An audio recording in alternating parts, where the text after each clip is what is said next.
Today we're going to be talking about piecewise functions. You should be a little familiar with this from our conversation on parent function day and from Algebra 2 last year, but we're going to get into more detail and talk about some specifics that you haven't seen yet. Okay, so just like normal, the first page 1 through 4 was group work in class, so I'm going to have you try to answer those questions. I do want to emphasize on question number 4 when it asks you for the rule. Don't spend too much time focusing on the details for that. I want you to recognize the pattern, and we will formalize it afterwards. Okay, so pause the video and try 1 through 4 for me, please. Okay. These are some of the factors that I came up with. You may have had something similar, maybe not all of these. I just wanted you to be thinking about what things kind of make the decision on how, excuse me, on how you choose that plan. And then we're going to talk specifically about a plan through T-Mobile. And you probably had no issue on 30, but I want to talk for a minute for when there were 3.5 gigabytes of data. Phone companies charge you per gigabyte, assuming you don't have unlimited. Okay, but they charge you as soon as you go over whatever your allotted amount is. So this plan allotted you 2 gigabytes, and as soon as you go over that 2 gigabytes, you're charged for the next one. So even if you only use 2.1, you'd be charged for 3. So this one's similar. When you go over 3 gigabytes, you have to pay for 4. Okay, so 4 gigabytes would cost you $50 because you've got that $30 plus the 2 extra for $10 each. Okay, so if you didn't have that, you'll need to fix it, and then that's also going to change how your graph looks. Okay, this is not a linear function, it's a step function, because everything from 0 to 2 gigabytes is going to cost you that $30. Now I say anything, meaning both of those are included. Okay, you can have a plan with 2 gigabytes of data, but then you never use any. All of the time that you're on the internet or on an app, you are on Wi-Fi, so it's not charging you any of those gigabytes. Okay, similarly, if you stay at 2 or exactly hit 2 or below, you're still going to be charged that $30 for the original cost. But as soon as you go a little bit over 2, then it starts costing you for 3 gigabytes, and so on. Okay, what I want you to make sure you have at the end of any step function is arrows. Normally we see it on both ends, but we cannot have negative gigabytes in this case. Okay. Now, I was talking about this for the pattern, okay, and I'm going to add this in here, okay, to specify that that was a closed dot. You may have had something similar to this, and it wouldn't look like this exactly. You may have had remembered from Algebra 2 that generally this part goes first, the 30, the 40, and so on, and then the if statement. Okay, but what we're going to do is write this together on how it's going to look for us this year more formalized. Okay, so when we're looking at this graph, we want to focus on what bars have the same pattern happening and if there are any bars that are different. So looking at our graph, all of these share the same pattern, and just this first one is different. So what we'll do is start out with f of x equals, and our first bar is different than all the others, so it gets its own equation. And because it's a constant here, we can just say 30. This is like saying y equals 30, a constant horizontal line, but it's not 30 forever, it's only from 0 to 2. So to the side, you're going to write if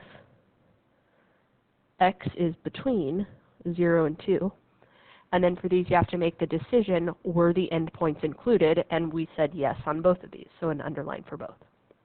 That's the first part. And then what we're going to do is generalize this second part, okay? I want you to think about this as a line that goes through those points right here, okay? And we know a line goes into the formatting mx plus b. Okay, so for here, our m is just the slope. Each time we are going up by $10, so that'd be 10x. And then our starting value was at 30, and then we continued up from there. Okay, but the problem here, we have to make some adjustments here, because this 10x plus 30 assumed at the beginning of my graph I was 30, and then every 1 I went up from there. And that's not going to work here, and how you know is just to test a value. Okay, so my first dot was 3, and it was supposed to give me 40. So if I plug in 3, 10 times 3 is 30, plus 30 does not give me 40. In fact, it's off by 20. It's off by 20 because of where this graph starts and what we need to do about it. Okay, so here's how I want you to make the adjustment. When we see a normal step function, we see something like 0, 0, and then 1. Okay, but this bar, we know, has gone up 30. We've gotten that taken care of. But this is not the first bar that I'm dealing with. It's really this one. Okay, so we have to adjust it so it's actually talking about this bar instead of this one. Okay, and to do that, it's a little bit backwards. You'll notice that this is an open dot and a closed dot. So actually this 30 is correct, but I'll get to that in a second. We're just going to focus on the x values for a second. So instead of this being at 0 to 1, it's been shifted over where it starts at the value 2. Okay? This value, when we talked about plugging in 3, was 20 too high, which means we put too many 10s on there. And how we fix that is by shifting it to the right 2. Okay, so this is where your purple note guard is going to come in handy.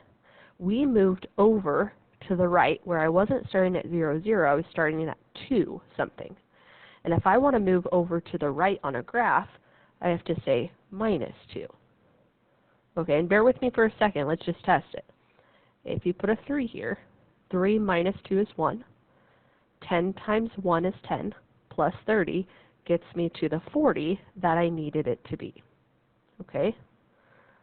And why this is backwards is because when we think about this graph, this right here has a parent function of y equals x being rounded down, but we were talking about gigabytes being charged up. As soon as you went over 2, you were charged up for the next 3 value. So this is a round up function.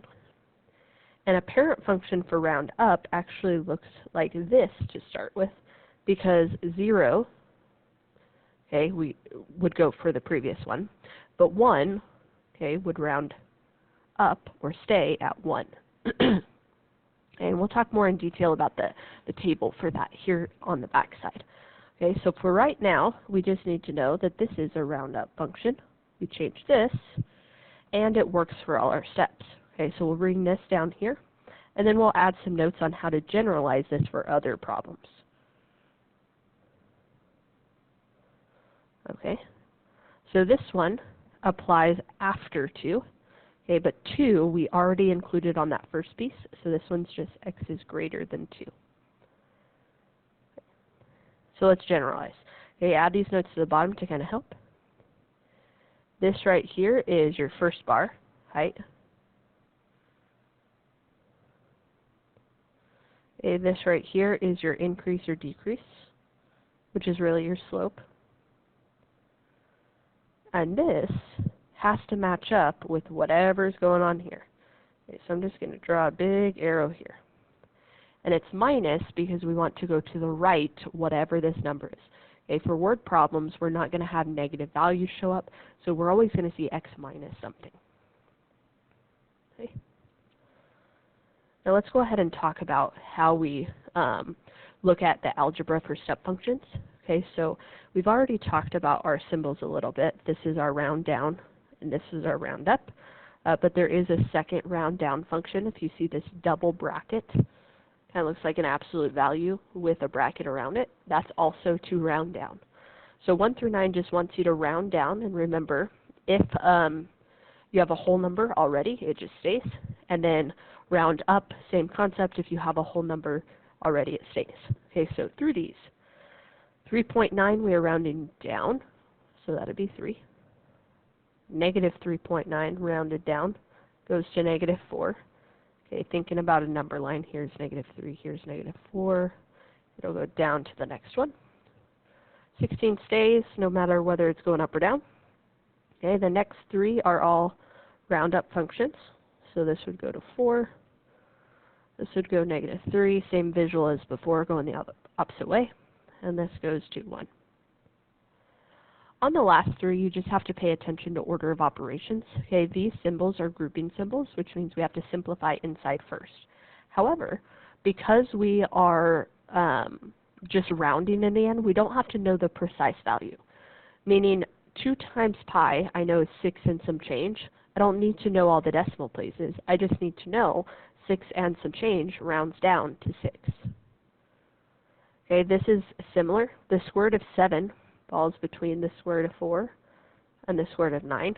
So I know that this is going to be between 2 and 3. Then we're taking the opposite of that. So this is negative 2 and some change. That rounds down to negative 3. Okay, this one I've got 100 plus 98 plus 6. Okay, that's 204. Then I've got 0.4,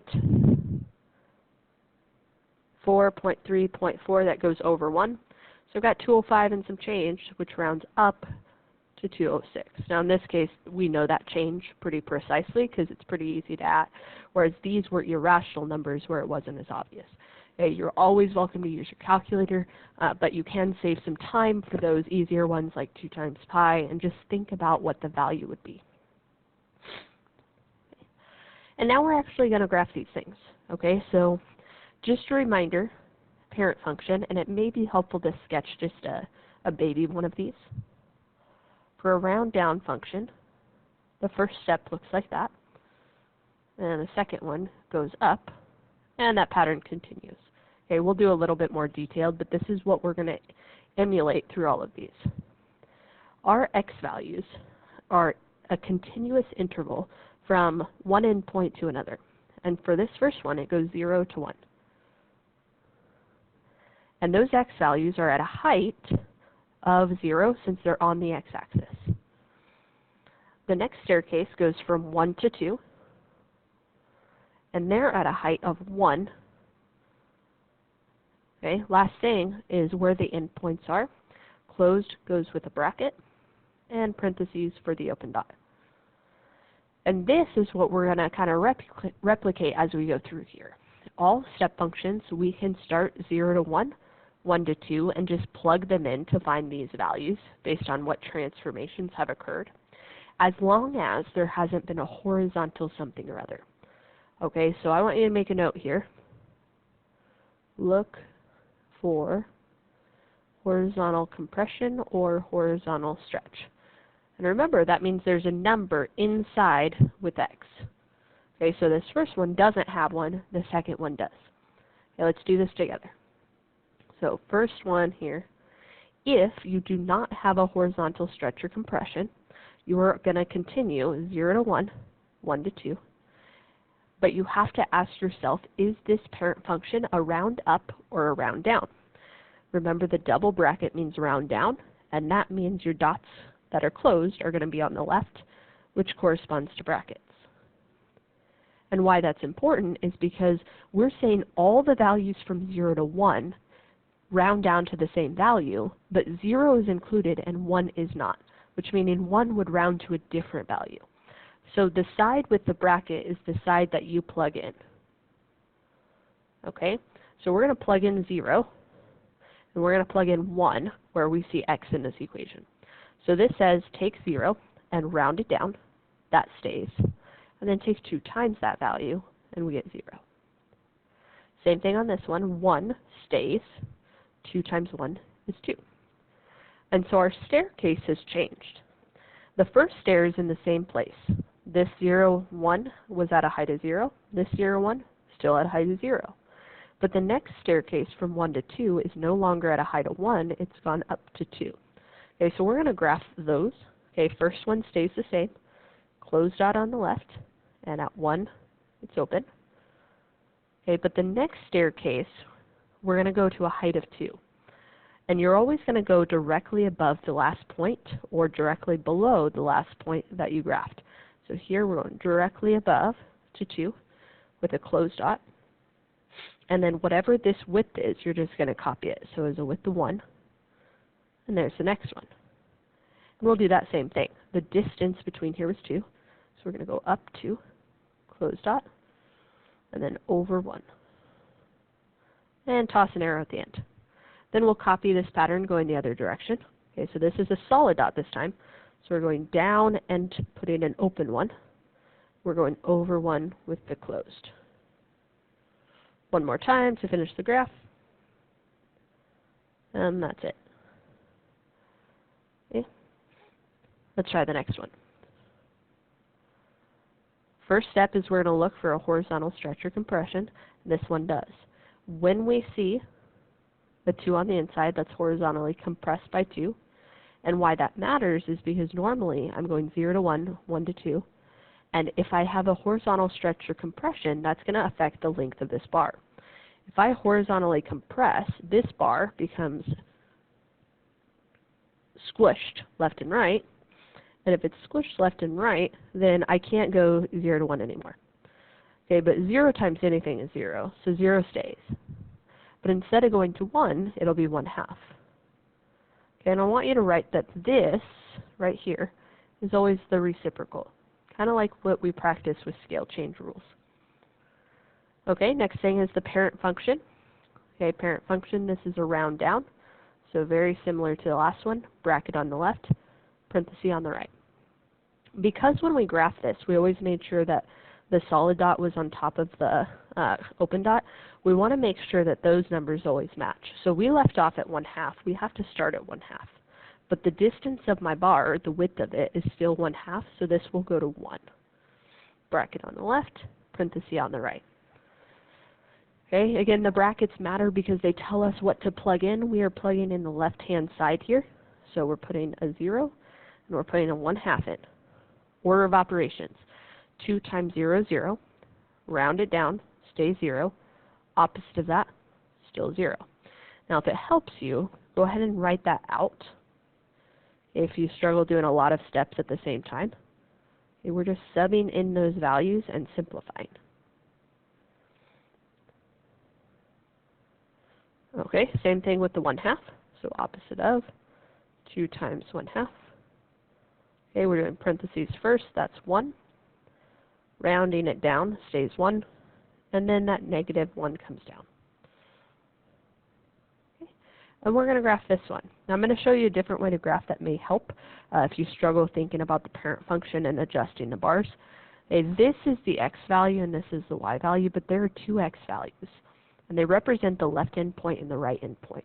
Okay, so what you can do is take the first x and put it with the y. That would be the point 0, 0. And because this is a bracket, that would be a closed dot. Then you can take the second x value, put it with a y, and that's going to be our open circle since it's with the parentheses, and connect them. Next one, same thing. 1/2, -1, is closed because that's the bracket, and 1/2, 1, looking at that first one again, 1, -1, okay, is the second one.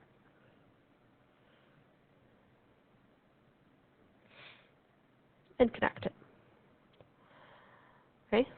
Another way you can graph these is by looking at the pattern. So check this out on this one.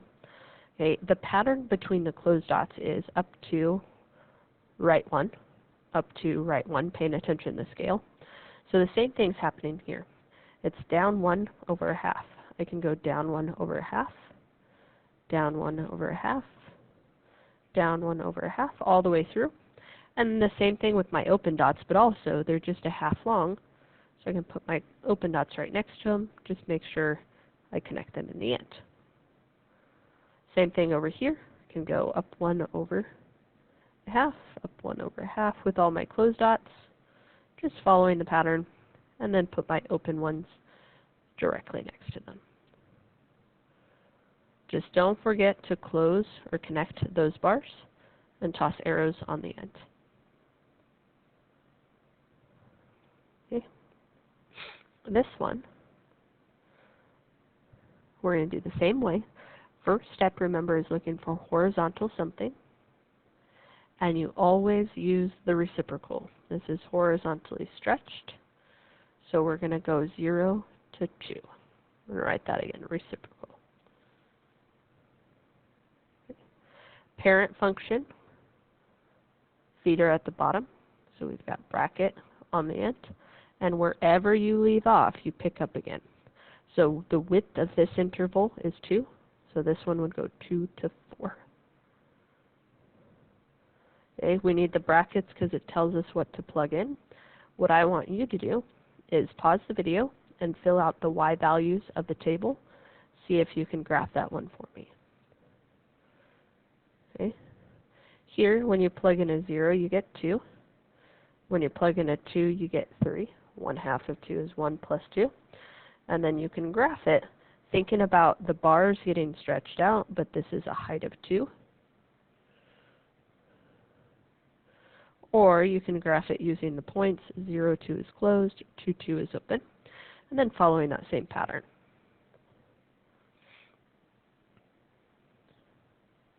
Okay, this one we can only fit one bar going that direction, but we can fit a couple on the other side. Arrows on the end always. Okay, so before I let you try that last one on your own, I want to point out something that's happening in the y values always. Okay, so if you look at our very first example, in these y values it counted by 2. In these y values it counted by -1. And in these y values it counted by 1. Okay, the number out front is our vertical stretch or compression, and that's going to indicate what the space is between these bars always. Okay, so keep that in mind as you try number 13. Okay, pause the video, and we can come back and chat. Okay. No horizontal stretch or compression here, but hopefully you noticed that this was a round up, which meant not only are the brackets on that side, the bracketed value is what you need to plug in. So this says 1 minus 2 is -1, and 2 minus 2 is 0. It does not start at -2. Okay, and that's because the parent function of the round up function starts here rather than the round down function that starts at 0. If I take this bar and subtract 2, I end up at -1 like mine says. So, open on the left for these ones.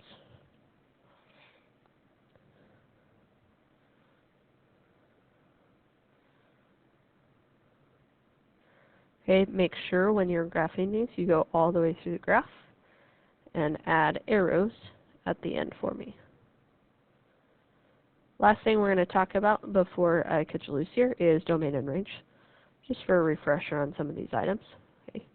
When we talk about domain of these functions, it is all real numbers, always, because you can round any number in the world up or down. Then the range for both of these parent functions only hits the nice values. Remember, this was called the round down. It was called the greatest integer function, because the range is the element of the integers. Okay? And that happens on a lot of these. So these are all the integers because it's -1, 0, 1. We've got 0, 1, 2, 3, still integers. All real numbers again for domain. But there was one graph on here that this was not the case for. Okay? 11 is exactly the same, but if you look at this one, domain is still all real numbers, but the range is not the integers, because it only hits -2, 0, +2, 4, and so on. It's multiples of 2. And so we write that just like it sounds. You're going to take your y, and it's still integers, but it's multiples of 2 times the integers, so it's 2z. Okay, and it's just that number out front again. So if there's a 3 out there, or a 1/3 even, okay, you just tack that number in the front there for your range. Okay, if you have any questions while you're working on your homework there, as always, feel free to come get some help.